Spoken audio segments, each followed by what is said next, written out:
January 1940. Before dawn, Manhattan is still dark. Steam rises from grates along West 42nd Street, curling into the cold air. Inside a brick building not far from Times Square, the first lights come on. Metal presses begin to warm. Ink is mixed by hand, thick and black, its smell filling the room. Linotype machines clatter to life, each line of molten metal cast in reverse, letter by letter. There is no radio voice here, no announcer, only the mechanical rhythm of information being prepared for a nation that does not yet know how much it will soon need it. Outside these walls, Europe is already burning. Poland has fallen. France is tense and waiting. Britain is rationing paper and hope in equal measure. But in the United States, the war still feels distant, filtered through scattered headlines, delayed cables, and local newspapers that tell fragments, never the whole. There is no single weekly record of the world, no shared visual memory, no mass circulation window through which Americans can see the war forming in real time. What exists instead is uncertainty about events, about responsibility, about whether the ocean is protection or illusion. And in that silence, as presses begin to turn faster, an industrial question is quietly taking shape. How does a country understand a global war before it is fully inside it? The answer will not come from the battlefield, but from ink, paper, and speed. In early 1940, the war had already rewritten the map of Europe, but it had not yet rewritten the American mind. On September 1st, 1939, German forces crossed into Poland. Within weeks, Warsaw fell under coordinated air and ground assault. Britain and France declared war, yet for months afterward, the front lines barely moved. Newspapers called it the phony war. To Americans reading from across the Atlantic, it sounded almost abstract, an argument between distant powers separated by geography and time.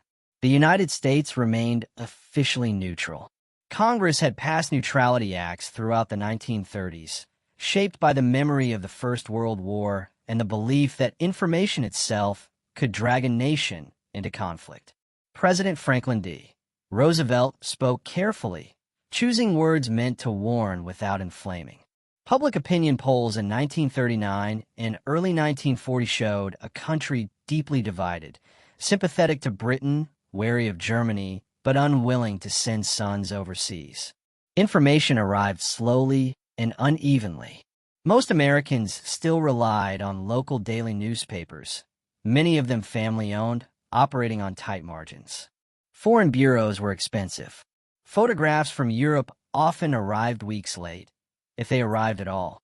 Editors selected what fit their columns, trimming complexity into manageable shapes. Radio had changed the sound of news, but not its permanence. A voice carried emotion, fear, urgency, reassurance, but once spoken, it vanished. There was no shared visual archive, no fixed reference that families could return to, spread across a table, and study together. Across the Atlantic, authoritarian states understood this weakness. Germany's Ministry of Public Enlightenment and Propaganda controlled imagery with precision. Photographs were staged. Victories were amplified. Losses were erased. Information moved quickly, but only in one direction. In Britain, the opposite problem was emerging. The government imposed strict censorship to protect military operations and civilian morale. Paper was rationed. Images were limited. What reached the public was accurate but restrained, shaped by survival rather than scale. The United States sat between these extremes, free but fragmented. It had no central narrative mechanism, no weekly rhythm that could slow events down long enough to be understood. This mattered more than it seemed. Modern war moved faster than print had ever moved before. Blitzkrieg was not just a military doctrine, it was a psychological one. Speed overwhelmed comprehension. Without context, facts lost meaning. As German forces prepared for operations in Scandinavia and Western Europe, American readers were left with questions that newspapers could not easily answer. Where was the war going? Who was winning? And what did it mean for a country watching from afar? The gap between events and understanding was widening. And into that gap, quietly and methodically, a different kind of machinery was beginning to turn, one designed not to fight battles, but to explain them. By 1940, the problem was no longer whether information existed. It was whether it could be organized, interpreted, and delivered at national scale. American journalism had grown up local. City papers competed street by street, edition by edition. Speed mattered, but only within city limits. Foreign news was a luxury, costly correspondence, unreliable cables, and photographs that crossed oceans by ship. Even when images arrived, many presses could not reproduce them clearly. Ink bled. Details vanished. The world arrived blurred. Printing itself was an industrial constraint. High-speed rotary presses capable of producing millions of identical copies were rare and expensive. Distribution posed another barrier. Rail schedules dictated reach. Trucks carried bundles to cities, not to farms or small towns. A truly national weekly publication required coordination across paper mills, printing plants, railroads, and postal systems, an ecosystem that did not yet fully exist. And yet, the appetite was there. The late 1930s had already hinted at a shift. In 1936, a new magazine appeared on American newsstands. Life was large, heavy, and unapologetically visual. Its photographs did not summarize events. They confronted them. For the first time, millions of Americans could see the world rather than read about it in fragments. Behind Life stood Time Incorporated, a company shaped by a particular editorial belief. Henry Luce, its co-founder, argued that modern events were too complex to be understood through isolated facts. They required interpretation. Time magazine, launched in 1923, had already introduced a weekly rhythm. Events gathered, organized, and framed for readers who wanted coherence rather than immediacy. By 1940, Time Incorporated controlled time, life, and fortune. Together, they formed something new, a layered information system. Time explained. Life showed. Fortune analyzed power and industry. This mattered as war approached. Government officials were paying attention. The Roosevelt administration understood that modern conflict depended not only on factories and fleets, but on public understanding. Yet the memory of World War I propaganda made federal leaders cautious. No centralized American propaganda ministry existed in 1940. Information still flowed through private institutions. At the same time, pressure was building. Britain needed support. Lend-Lease debates intensified through 1940 and early 1941. Arguments were no longer about Europe alone, but about America's role in the world. Time Incorporated expanded quietly but rapidly. Printing runs increased. Photographers were sent abroad with heavier equipment and greater risk. Editors worked to compress weeks of events into narratives that could be absorbed in a single sitting. All of it rested on an unspoken assumption that a democracy required a common factual foundation to act decisively. As the war accelerated, magazines were no longer observers standing at a distance. They were becoming conduits, linking factories, families, soldiers, and policymakers into a shared understanding of events unfolding at unprecedented speed. And once that link existed, it would begin to shape the war itself. The first impact was not strategic. It was domestic. In living rooms across the United States, magazines began to change how families encountered the war. A single issue of Life could be opened on a kitchen table and passed from hand to hand. Parents paused over photographs. Children stared at uniforms, aircraft, faces caught mid-motion. For many Americans, this was the first time war appeared not as a headline, but as a human environment. Photographs collapsed distance. A British pilot's tired eyes. French refugees moving along a road with what they could carry. German soldiers advancing through ruined towns. These were not abstractions. They were moments frozen long enough to be examined. This changed conversation. War became discussable, not as rumor or opinion, but as visible fact. People returned to the same images repeatedly, noticing details missed before. The repetition built familiarity, and familiarity built emotional investment. By 1940, letters to editors reflected this shift. Readers referenced specific photographs, not just stories. They asked where pictures were taken, what happened afterward, whether the people survived. The war had faces now. That human connection would become critical once American families began seeing their own sons in uniform. Before enlistment papers arrived, the emotional groundwork had already been laid, quietly, image by image. None of this happened by accident. Mass circulation magazines depended on machines operating at the edge of existing capability. High-speed presses ran continuously, calibrated to fractions of seconds. Paper quality had to balance clarity with availability, especially as wartime shortages loomed. Ink mixtures were adjusted to preserve photographic detail under rapid printing. Photography itself was changing. Cameras grew lighter, faster. Film sensitivity improved, allowing shots in low light and under fire. But capturing images was only half the problem. Getting film out of war zones required coordination with ships, aircraft, and diplomatic channels. Once images arrived, editors faced a new challenge: selection. Hundreds of photographs might document a single campaign. Only a few could be printed. Each choice shaped perception, not through invention, but through emphasis. Technology did not determine meaning. It enabled it. And as presses accelerated, the nation's understanding of the war accelerated with them. At the center of this system stood Henry Luce. Luce believed the United States was entering a defining era.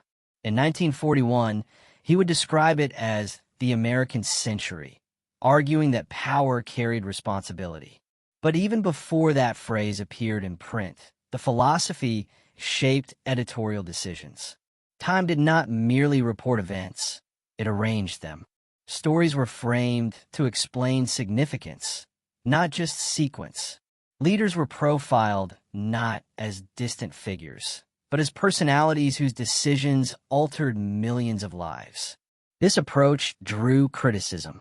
Some accused Time incorporated of influence rather than neutrality. But the company's leadership argued that interpretation was unavoidable in a world moving too fast for raw facts alone. By 1940, this editorial stance had placed Time Incorporated in a unique position. Not a government agency, not a partisan outlet, but a private institution capable of shaping national understanding at scale.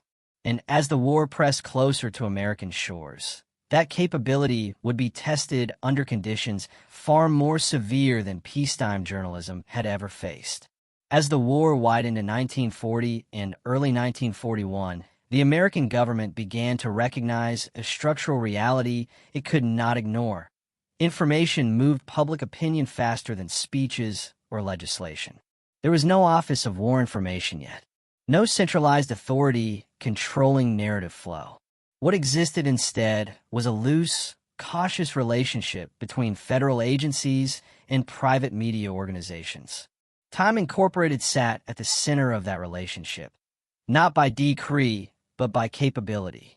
The Roosevelt administration understood that modern war demanded public comprehension, not just consent. Factories would need workers. Taxes would need justification. Losses would need explanation. And when the time came, mobilization would need emotional grounding. Access became a form of currency. Photographers from life were granted proximity to military training camps, naval yards, and aircraft factories. Images of soldiers drilling, ships under construction, and assembly lines at full output began appearing weeks before the United States formally entered the war. They did not reveal secrets, but they revealed scale. The military, in turn, learned how images shaped expectations. Uniforms were worn deliberately. Equipment was displayed with care. Even silence carried meaning. What was not photographed often mattered as much as what was. After December 1941, this relationship tightened. Correspondents were embedded under rules that balanced exposure with security. Captions were reviewed. Locations were obscured. But the core principle remained intact. Americans would see the war they were fighting. This visibility built trust. When casualties mounted later, the shock was tempered by familiarity. The war had already been present in American homes for years. Across the Axis world, information followed a different logic. In Nazi Germany, imagery was tightly controlled by Joseph Goebbels' propaganda ministry. Photographs emphasized strength, unity, inevitability. Defeat was never shown. Suffering was selectively framed. The image was not meant to inform, but to command belief. Japan pursued a similar strategy. Official photographs highlighted discipline, sacrifice, and imperial destiny. The public saw war as a moral duty, not a sequence of contested events. American magazines operated under no such centralized doctrine. They showed victories and setbacks, confidence and exhaustion, heroism and confusion. This contrast mattered. Allied readers could sense uncertainty and accept it. Axis audiences were insulated from it. When American soldiers later encountered enemy propaganda, the difference was striking. One system demanded belief. The other invited understanding. That distinction would shape post-war credibility, influencing how nations interpreted both victory and defeat. With scale came responsibility. Editors faced decisions with no clear precedent. How much suffering could be shown without eroding morale? Which images honored sacrifice and which exploited it? Where did truth end and harm begin? Time Incorporated did not always get these answers right. Some photographs were withheld. Others were delayed. Images of American dead were rarely published in the early years of the war, reflecting both official pressure and public sensibility. Yet absence itself became part of the moral calculus. Too little truth risked abstraction. Too much risked despair. What emerged was an evolving balance, one shaped by readers' responses, government guidelines, and editorial conscience. Magazines became not just conveyors of information, but participants in a national ethical conversation. By the time the United States reached full wartime mobilization, mass circulation magazines had moved beyond observation. They had become instruments of shared experience, binding civilians, soldiers, and policymakers into a single narrative space. And once information began operating at that level, the next phase of the story could no longer be avoided. Because when America entered the war, the presses would not simply record events. They would race to keep up with history itself. December 7th, 1941, arrived quietly for most of the country. It was a Sunday. Church bells rang across small towns. Newspapers were thin. Printing presses ran light schedules, prepared for routine editions rather than crisis. Then, shortly after noon Eastern Time, the first radio bulletins cut through regular programming. Pearl Harbor had been attacked. Within minutes, the fragile distance between America and the war collapsed. Geography no longer protected the mainland. The Pacific was no longer a buffer. The war was no longer something to interpret. It was something to absorb immediately and completely. In the offices of Time Incorporated, the response was mechanical and urgent. Press schedules were rewritten within hours. Editors abandoned plan layouts. Correspondents were recalled or redirected. Photographic desks prepared for an unprecedented influx of material. The next issues of Time and Life would not simply report an event. They would define how it was understood. On December 8th, President Roosevelt addressed Congress. The speech lasted only minutes, but its implications were permanent. A state of war now existed with Japan, and soon with Germany and Italy. Mobilization followed with industrial speed. For magazines, this meant scale under pressure. Circulation surged almost overnight. Demand outpaced supply. Printers worked extended shifts as paper allocations tightened. Every page now competed with military needs for raw materials. Ink, steel, transportation, nothing was guaranteed. Photographers moved closer to danger. Life correspondents were embedded with naval units in the Pacific and with army formations training for deployment. Film traveled by air whenever possible, bypassing slower sea routes. Delays that once stretched into weeks were compressed into days. The images that emerged carried a new weight. American sailors climbing from oil-blackened water. Aircraft silhouettes against smoke-filled skies. Maps redrawn to show vulnerability rather than distance. Faces no longer belonged only to Europeans. They were American. Editors faced immediate constraints. Operational security dictated what could be shown. Ship names were withheld. Exact locations blurred. But the fact of the attack could not be softened. Life's photographic spreads offered something radio could not: stillness. Readers could stop, stare, and comprehend loss at their own pace. This pause mattered. It transformed shock into resolve. Times coverage focused on sequence and consequence. How the attack unfolded. Why it succeeded. What it meant for strategy. The tone was controlled, restrained, but unmistakably decisive. The magazines did not inflame panic. They contextualized it. Across the country, issues were passed hand to hand. Factories pinned pages to bulletin boards. Recruiting stations displayed covers and windows. The war was now visually present everywhere. As weeks passed, the volume increased. North Africa, the Atlantic, the Pacific Islands whose names were unfamiliar and suddenly urgent. Each new front expanded the demand for explanation. The scale tested the limits of the medium. Printing plants operated near continuous capacity. Distribution networks strained under fuel rationing and military priority transport. Yet the flow did not stop. If anything, it accelerated. Because in wartime America, understanding became a form of participation. Citizens followed campaigns not as spectators, but as stakeholders, tracking progress, losses, and leaders through printed pages that arrived with steady regularity. This moment marked the irreversible shift. Before Pearl Harbor, mass circulation magazines explained a war abroad. After it, they documented a war at home, one that touched every household, every workplace, every future. And as American forces prepared for their first major offensives, the presses prepared as well. The next phase would not be about entry into war. It would be about endurance. By early 1942, the war had settled into a new rhythm, one defined by distance, uncertainty, and scale. American forces were now committed across two oceans. Factories shifted fully to wartime production. Cities dimmed under blackout regulations. And across the country, millions of Americans waited for signs that sacrifice was producing results. For mass circulation magazines, this period marked the most intense test of their existence. Life's weekly circulation climbed into the tens of millions.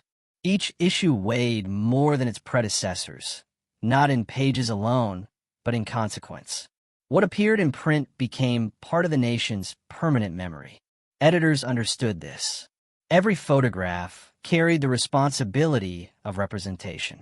War photography changed under these conditions.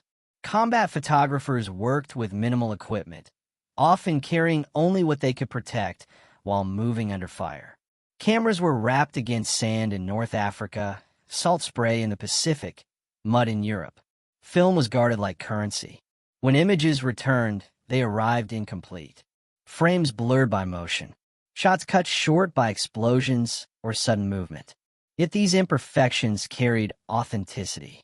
They revealed war not as ceremony, but as chaos. The Battle of Midway in June 1942 became one of the first turning points captured and interpreted for a mass audience.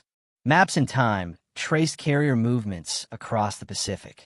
Live photographs showed aircraft carriers reduced to smoke and water, their decks scarred and empty. The victory was decisive, but the imagery emphasized cost as much as success. This approach continued as American forces landed in North Africa later that year. Operation Torch introduced Americans to amphibious warfare on a scale they had never seen. Photographs depicted troops wading ashore, equipment half-submerged, faces tense and uncertain. There was no triumph yet, only motion. By 1943, as the war expanded into Italy and intensified in the Pacific, magazines became instruments of endurance. They tracked campaigns that moved slowly and consumed lives steadily. The novelty of entry into war faded. What replaced it was persistence. Editors adjusted tone accordingly. Early issues had focused on mobilization and resolve. Later coverage emphasized resilience. Stories highlighted medics working under fire, engineers building bridges, pilots returning for another mission. The relationship between media and military deepened. Correspondents were assigned to specific units, living with them for months. This proximity changed perspective. Photographs captured exhaustion as often as courage. Men sleeping wherever they could. Equipment repaired repeatedly rather than replaced. Censorship rules evolved. By 1943, the American public had been exposed to enough loss that complete omission of death felt dishonest. That year, Life published one of the first widely seen images of fallen American soldiers on a Pacific beach. The photograph was restrained, distant, and respectful, but unmistakable. The reaction was measured, not panicked. Letters to editors reflected grief and resolve rather than shock. The nation had matured into the war. In Europe, preparations for a decisive blow intensified. The build-up to the Normandy invasion was documented indirectly. Training exercises, equipment stockpiles, aerial reconnaissance images carefully framed to avoid disclosure. Maps grew more detailed. Arrows pointed toward a coast still unnamed. On June 6, 1944, the invasion began. Images from Normandy did not arrive immediately. When they did, they were incomplete, fragmented, and often blurred. But they carried a gravity unmatched by anything printed before. Soldiers crouched behind obstacles, medics dragging wounded men through surf. The sea itself choked with debris. These photographs did not celebrate. They testified.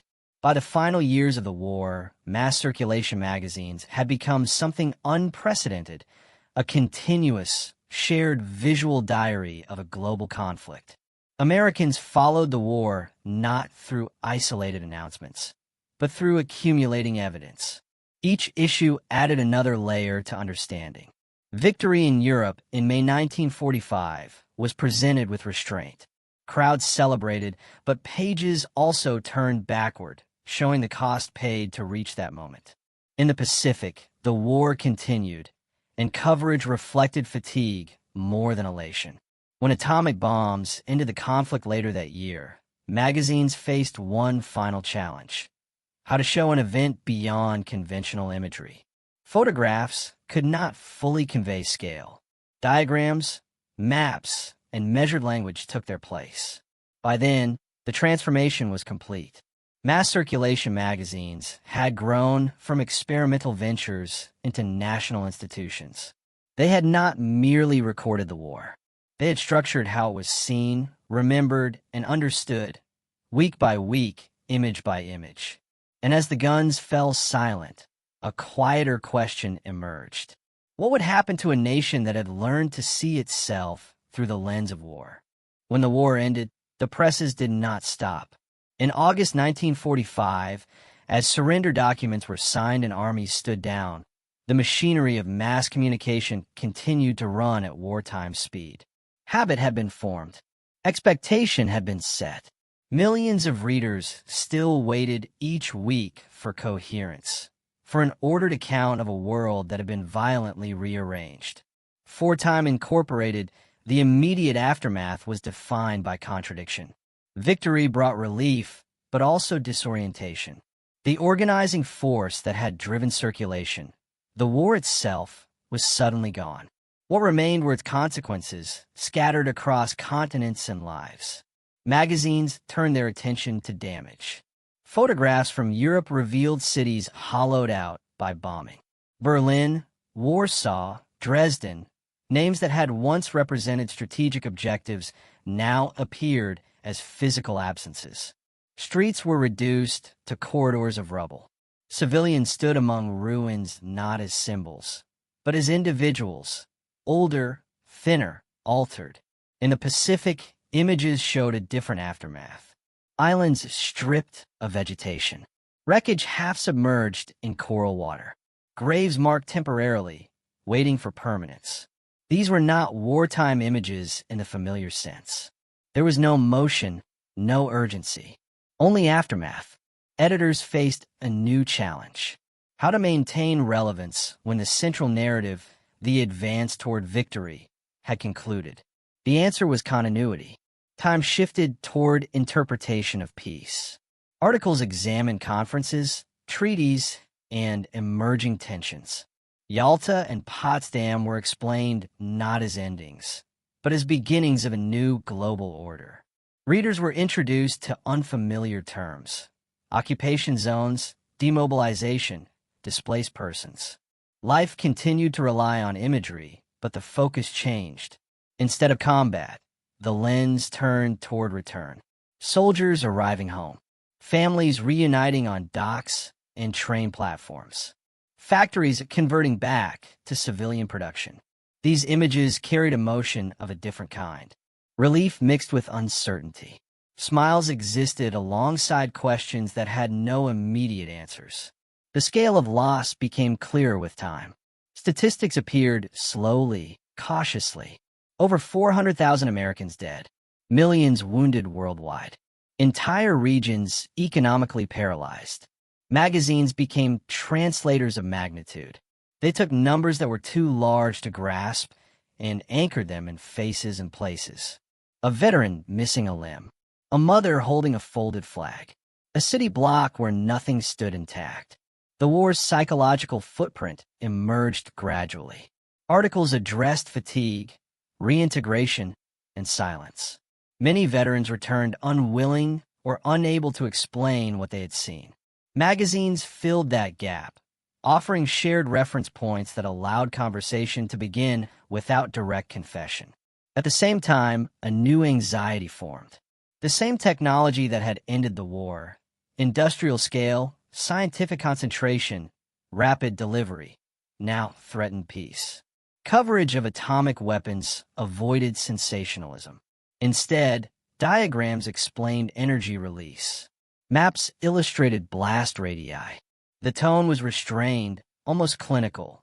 The message was clear without being stated. The world had entered a phase where comprehension mattered as much as control.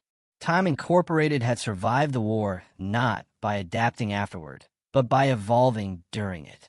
Its infrastructure, printing, distribution, editorial coordination, now exceeded any pre-war model. This created influence, but also responsibility. Criticism followed. Some accused the company of shaping opinion too strongly. Others argued it had not gone far enough in showing wartime suffering. These debates played out in editorials and letters, evidence of a public newly accustomed to questioning information sources. What remained undeniable was permanence. The magazines produced during the war became archives, physical records consulted by historians, policymakers, and families alike. They did not replace official histories. They complemented them, providing texture where reports provided data. By late 1946, circulation stabilized below wartime peaks, but far above pre-war levels. A mass audience had been created and could not be unmade. America had entered the war without a unified national narrative mechanism.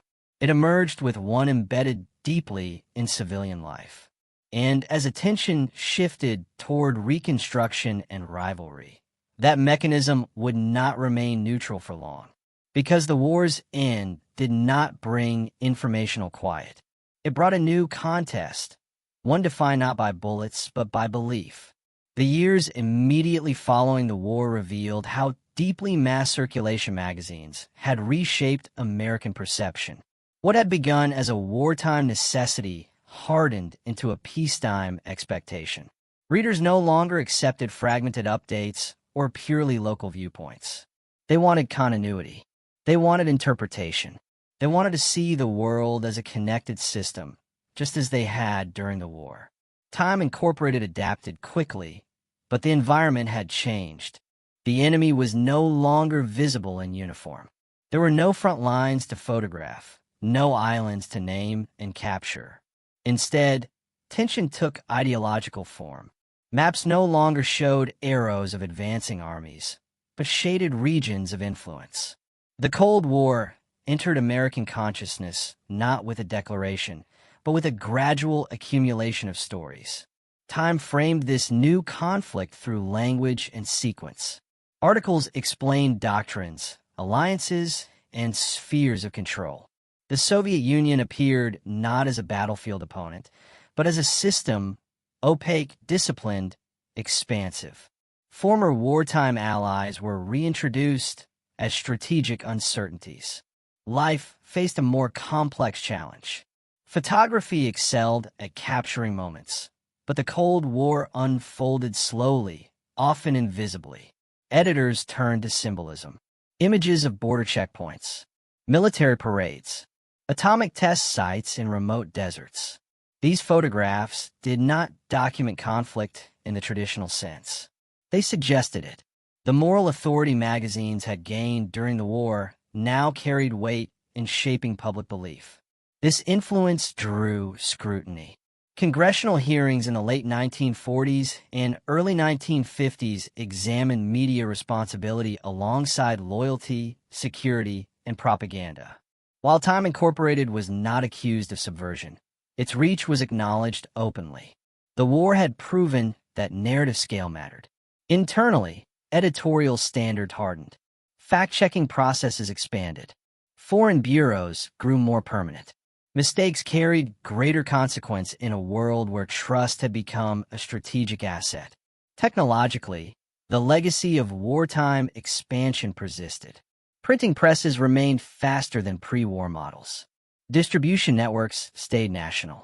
The infrastructure built to serve conflict now served continuity.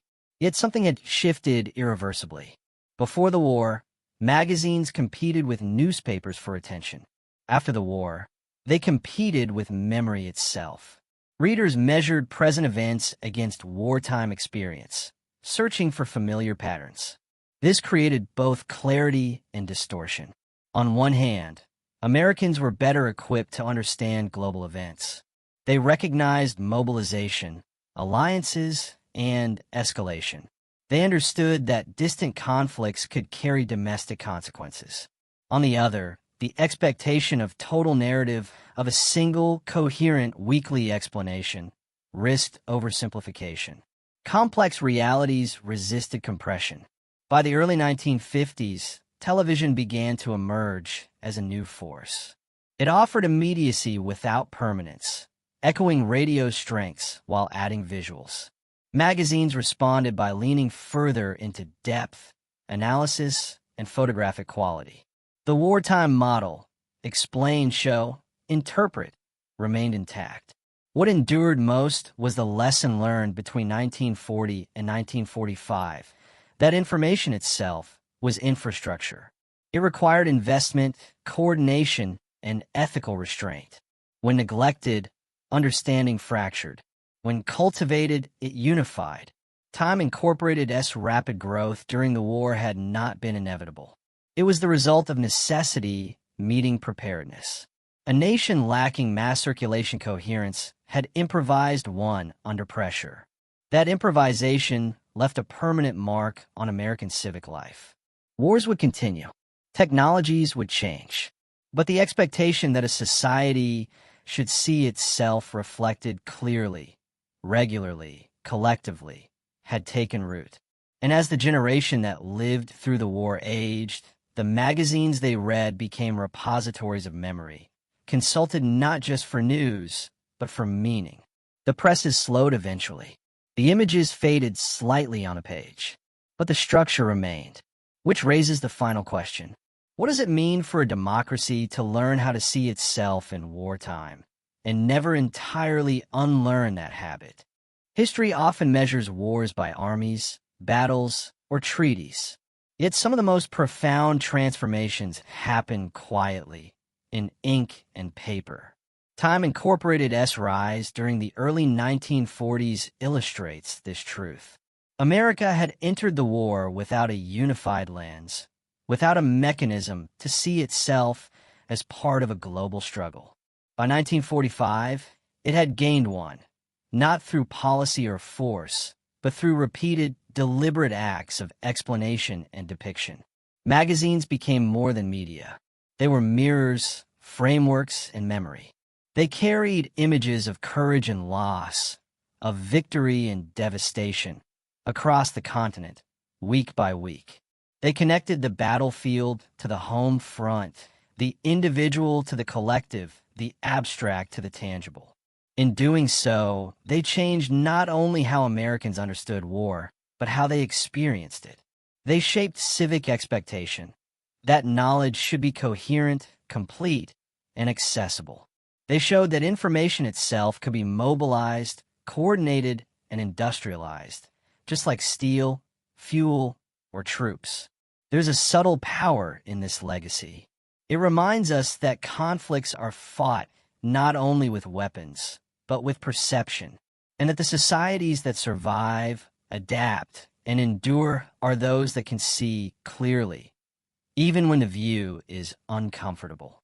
In the quiet of a newsroom, presses still roll. Photographs still arrive. Analysis still interprets.